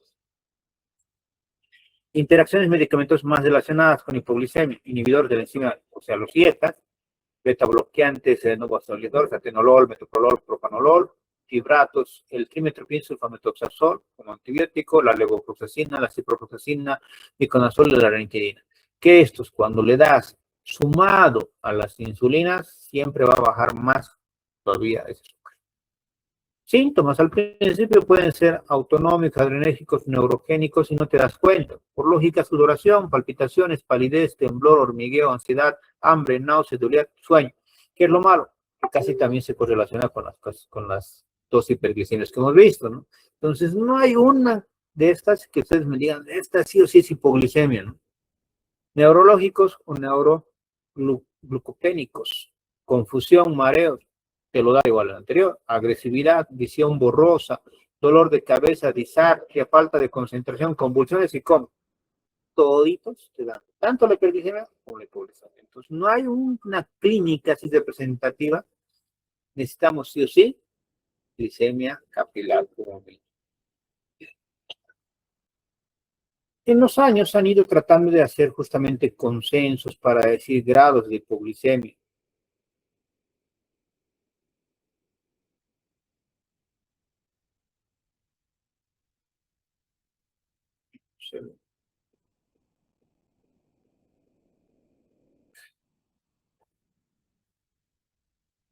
Ya, no sé, vamos.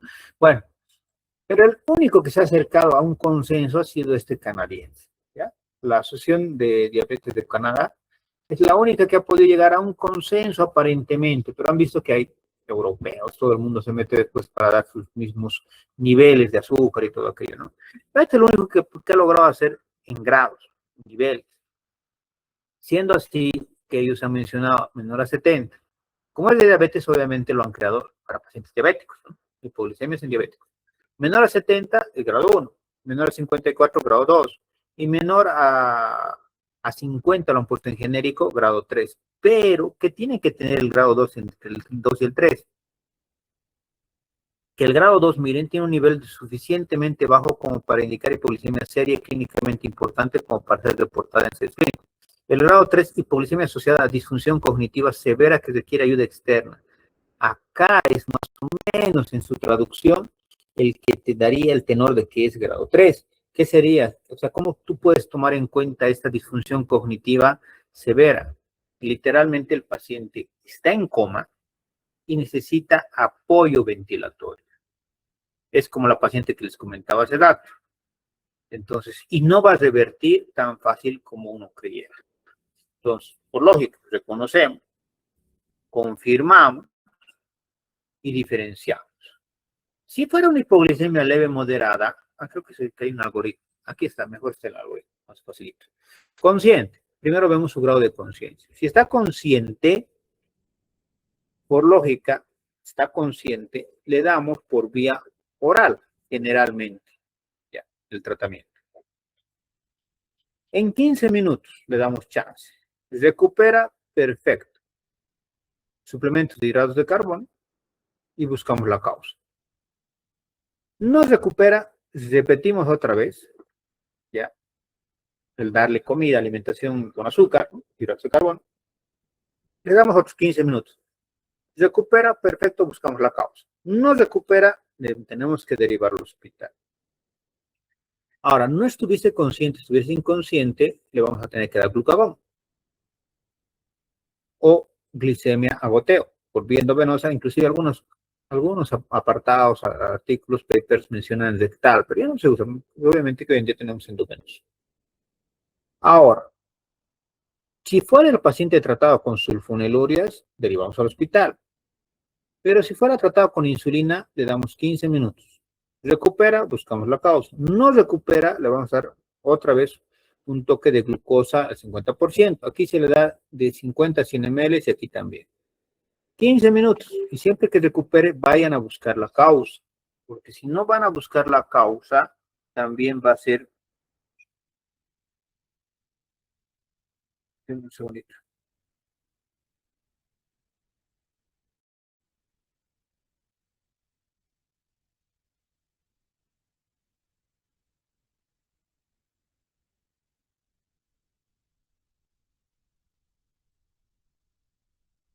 Bueno, claro, no van a hospital ya. Si no buscas la causa, es obvio que va a volver a tener lo mismo. Entonces, tomen siempre en cuenta esos detalles.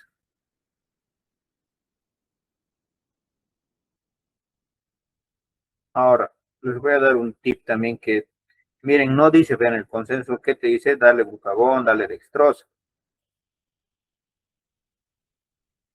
Pero no te dice, ¿y qué pasa si le doy el glucagón o le doy, ¿cómo se llama? O le doy la dextrosa, pero no funciona. ¿Y ahora qué hago? ¿Qué opciones me da? Entonces, ¿qué hice con esa paciente? Si quieren saber, peor todavía que era, me acuerdo todavía hasta el día de hoy, porque era la esposa de un anestesiólogo del tercer nivel. Entonces, se me vino a la mente la fisiopatología y dije, bueno, si no está funcionando, ¿qué le puedo dar? Y le pasé nutrición parenteral, porque estaba totalmente en coma, no respondía a nada. Le pasamos hipertrosa, dextrosa al 5, al 10, al 20, vino terapia, me dice, todo el mundo vino. Ya no sabía, la han desahuciado. Hasta que se me vino a la mente y le pasé nutrición parenteral. Todo decían, ¿para qué? La nutrición parenteral, si se acuerdan, no viene, pues, o sea, si vulgarmente decimos viene azúcar, viene grasa y viene proteínas, ¿no? Pero no viene así, viene en sus componentes más pequeños.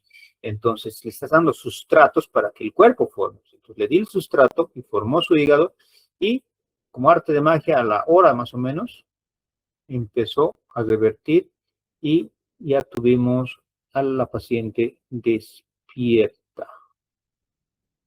Entonces, ¿funciona? Sí, pero no está descrito. Ya te-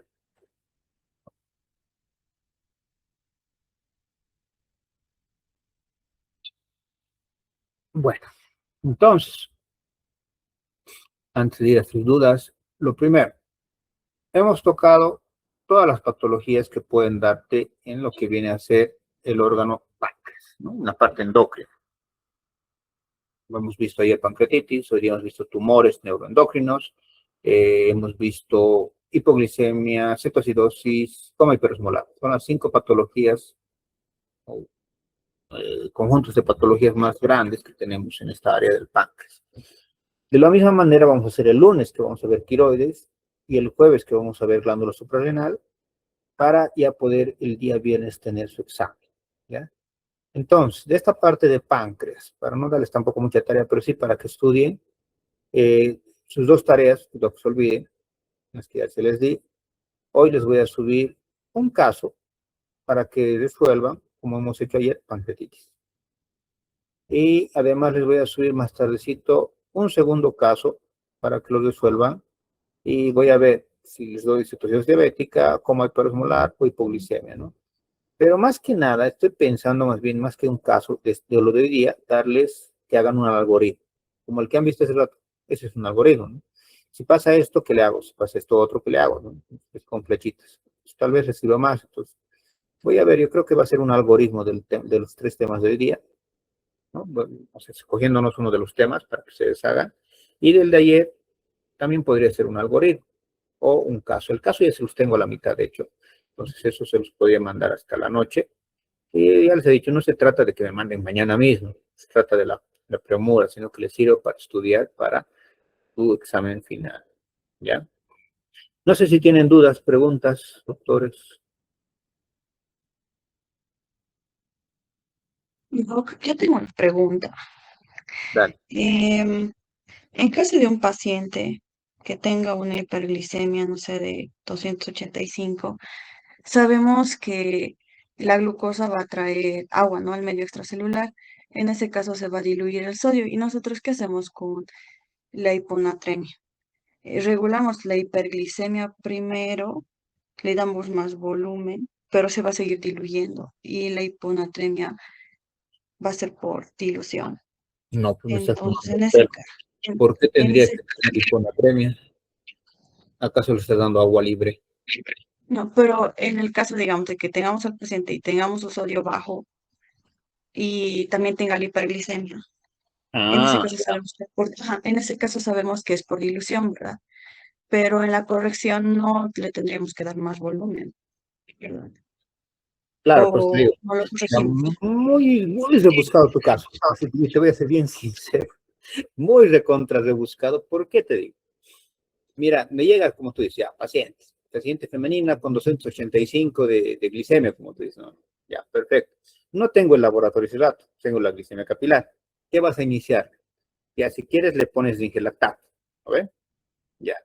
O le pones, si quieres, fisiológico. Pues te decía, raro, pero raro, que justo ese paciente tú me digas de que va a tener hiponatremia, porque le estás dando solución.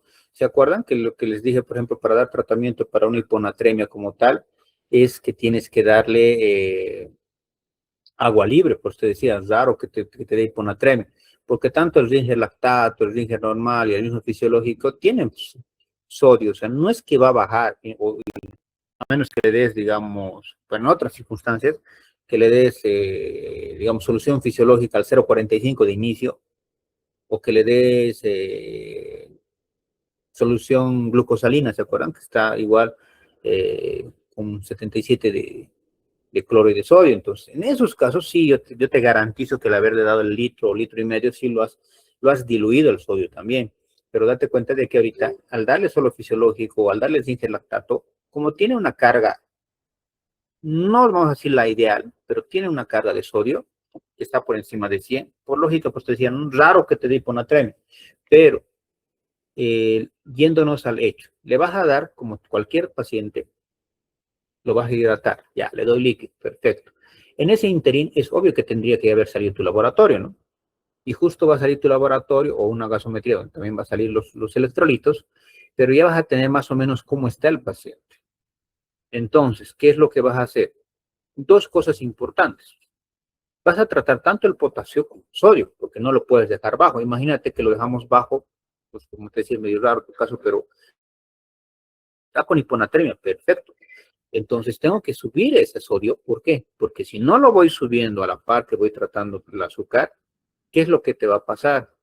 Vas a tener un paciente que va a estar igual con deterioro cognitivo y tú no vas a saber si es por el azúcar o por el sodio.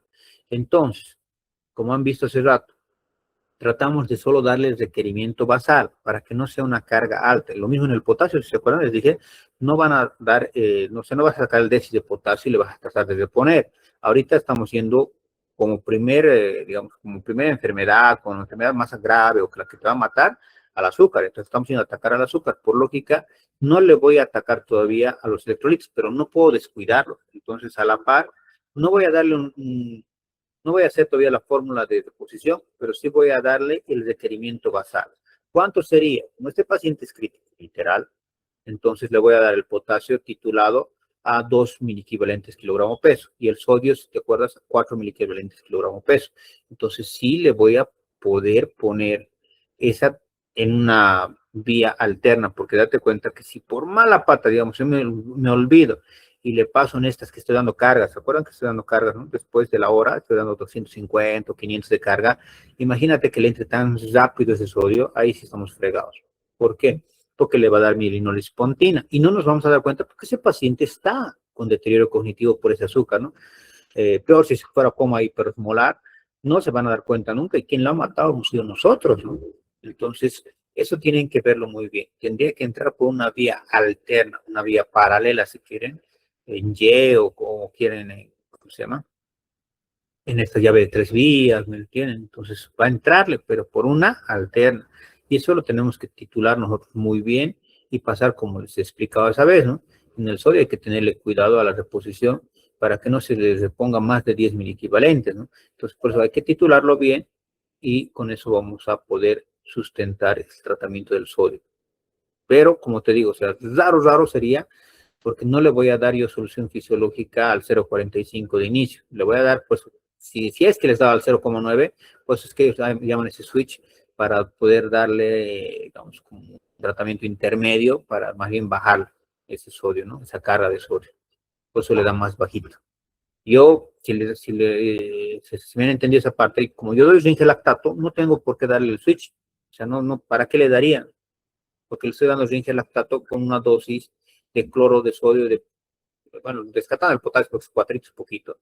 Estoy dando una dosis de cloro y de sodio aparentemente dentro de la basal normal. Entonces, como es un líquido que tiene la misma concentración, no tendría por qué variar.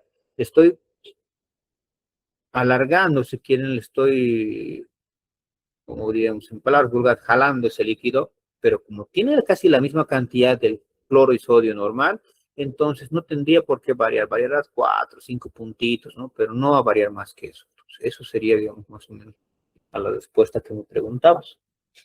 ¿Alguien más quiere preguntar algo?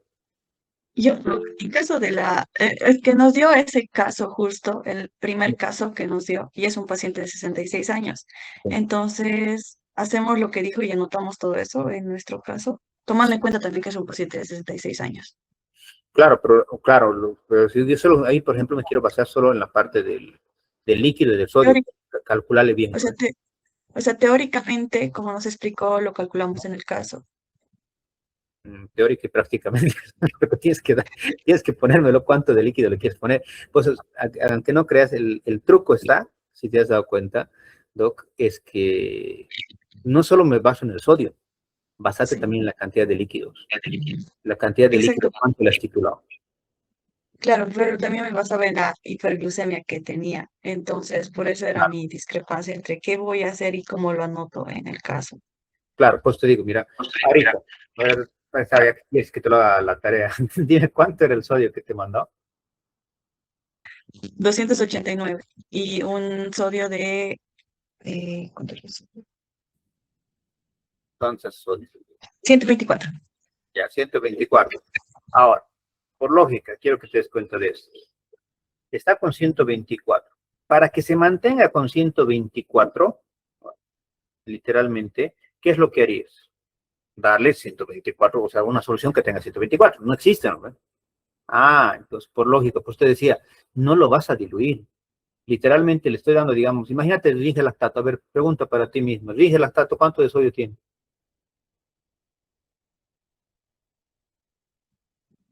No sabes Ciento, tomar pelo. ¿Cómo se siente tu tarea si no sabes? ¿Quién se acuerda? El ringe lactato, ¿cuánto de sodio tiene? ¿Ninguno? Augusto, ya que levantó la mano. Augusto, ¿cuánto tiene el ringe lactato sodio? Creo que cerca de 146. 130, Doc. No ve que es diferente. Ahora, para que todos me sigan con esto, ¿no? Literalmente, ¿qué vamos a hacer? Ahorita, sí, claro, vas a calcular primero cuánto de sodio y todo, ¿no ve? Pero por lógica nomás, le vas a dar, mira, 130, 123 son como 7, o sea, casi similar. Las cargas que le vas a dar no le va a bajar. Por nada en el mundo le va a bajar ese sodio. Ahora, podrá alterarle unos 2, 3, sí, pero no le va a bajar. Eso quiero que les quede bien claro, ¿no? Le voy a pasar uno al litro, a un litro o un litro y medio, por lo que han aprendido ahora, ¿no? Perfecto, le voy a pasar eso. Con eso voy a disminuir, ¿cuánto? ¿Se acuerdan lo que les dije hace ratito? 35 a 70. Ahora mira, justo es lo que te decía hace rato. Le voy a disminuir 70. Tú me has dicho que tu paciente está con 280, ¿no? ¿Ya para qué le vas a bajar más? Se supone que si es diabético no le bajo más, ¿no? Entonces le voy a pasar un litro a litro y medio, así purito, ya, ¿quieres? Purito de zinc lactato. No le voy a agregar nada. ¿Y eso qué me va a causar? En cuanto al sodio, lo que me estabas preguntando, una leve alteración, tal vez de 2 o 3 puntos. Pero la verdad, si me preguntas, le vas a sacar laboratorio después de eso y te doy en mi cabeza que tal vez nada. ¿Por qué? Porque es bien cercano, es 130 a 120, no hay mucha diferencia, ¿no? Son 6 mil equivalentes, ponte. Pero eso es hablando de un litro. Date cuenta que este litro se va a esparcir, se va a diluir entre los 5 litros que tienes en tu cuerpo. Entonces, por lógica nomás, es por eso de que no te va a afectar. Ahora, dentro de tu tratamiento, tú tendrías que poner eso. Al paciente, al ser un paciente, si quieres, con cetoacidosis diabética o con hiperglicemia de 285, lo primero que le voy a dar es una carga de litro a litro y medio de solución de lactato. Punto. Después, ahí pones, se volverá a hacer un laboratorio, si quieres, y te sale lo mismo, si quieres, en cuanto al sodio. Ahora sí vas a ir a reponerle el sodio. ¿Se entiende? Entonces, eso es lo que van a hacer toda su vida.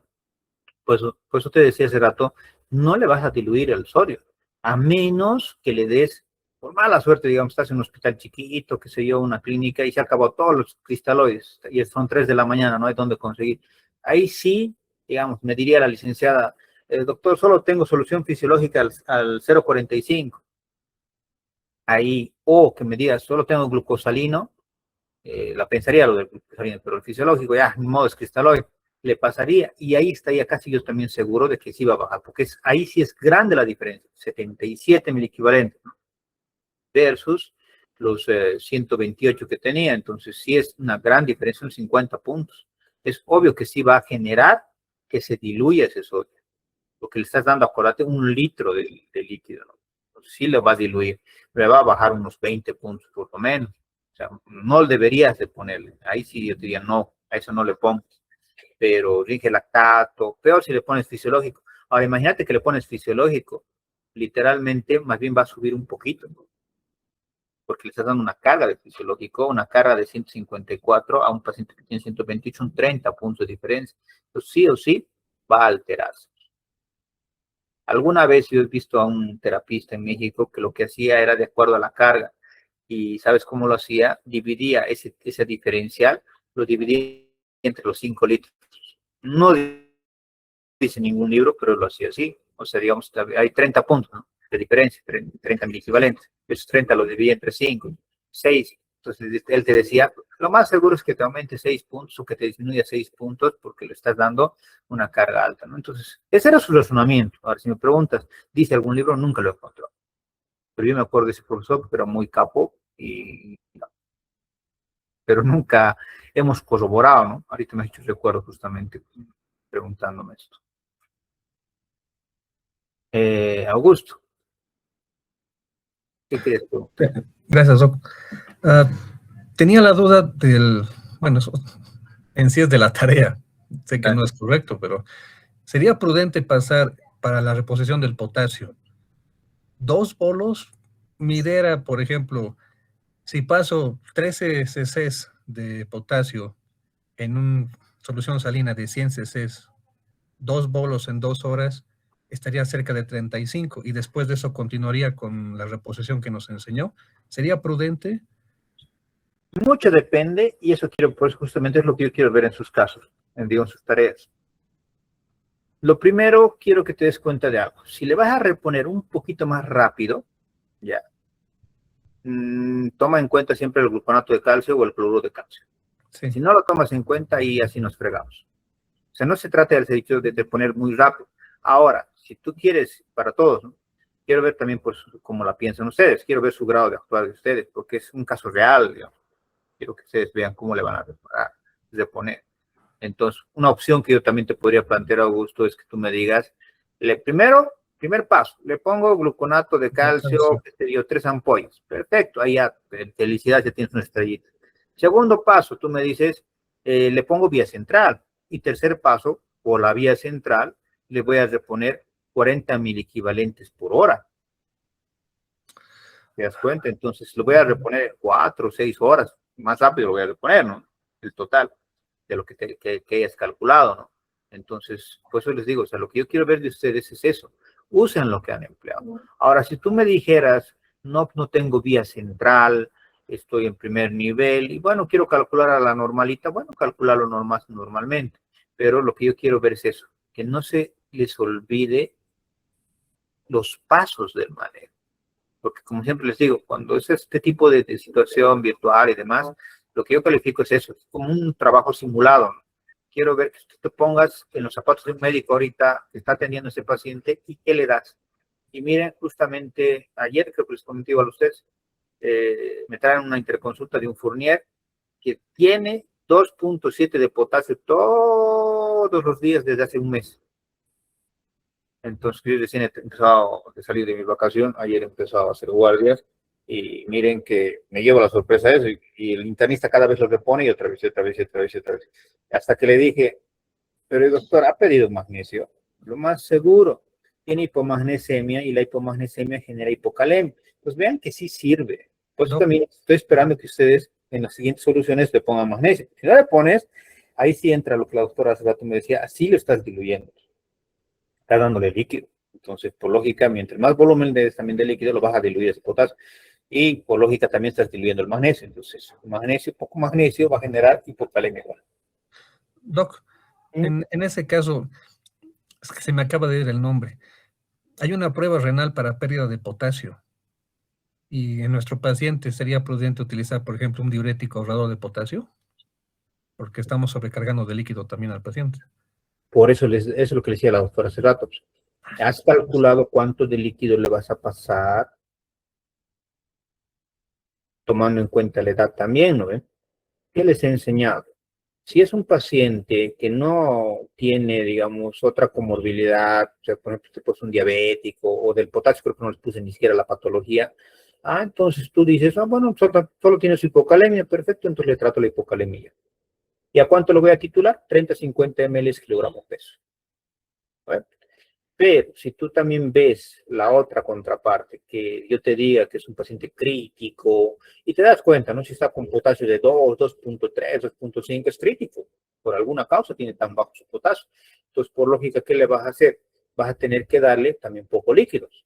¿A cuánto lo vas a titular?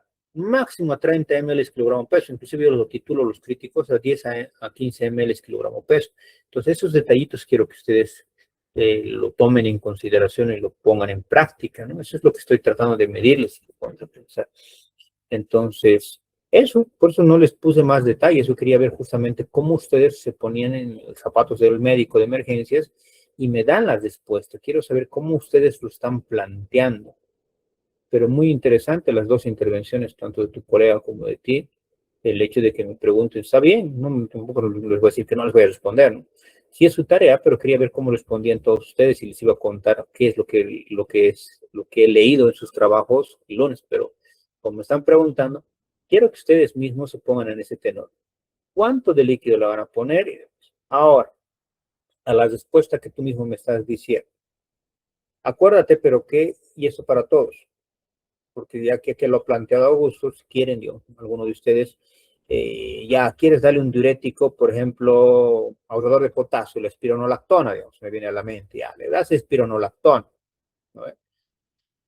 Pero acuérdate que la espironolactona no es un diurético que se usa en paciente crítico, por si acaso, por sus complicaciones que supongo que les vas a ir a leer, así que no le daría yo espironolactona, si me preguntas, ¿ya? Entonces, ¿qué me queda como ahorrador de potasio? Un tiacídico, tú sabes que los tiacídicos generan también alteraciones, tanto, no solo en el páncreas, porque has visto que te mostré eso ayer también, te puede generar pancreatitis y otras alteraciones. Por eso te digo, el único ahorita que está en todas las guías, por más de que a muchos no les agrada, digamos, su empleo y demás, es la furosemida. Entonces, bajo tu tenor, que tú te ha pasado, digamos, la cantidad de líquido que le has dado. Entonces, sí, yo mismo le voy a pasar un toque de furosemida, le voy a pasar 10 o 20 stat, no le voy a pasar en horario, pero le voy a dar eso. ¿Para qué?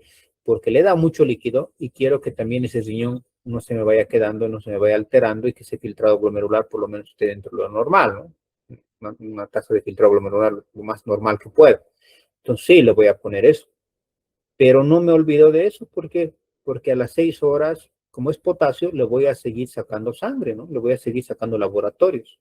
Eso es lo que voy a hacer. Pero algunos médicos has debido ver que piden directamente el control laboratorial a las 24 horas, que está bien también, no está tan mal, a menos que tú veas que esté por debajo de 2,5. Por debajo de 2,2 ya estás esperando que te va a hacer paro, por si acaso. En 2 es casi seguro que te va a hacer paro o ya está en paro en este momento.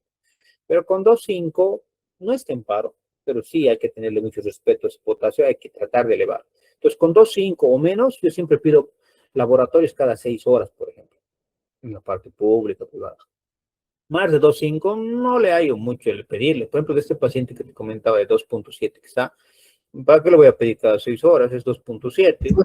Entonces, lo que he hecho es darle el tratamiento para 24 horas. Y justo, mira, hoy día le estarían dando ese tratamiento que le puse anoche.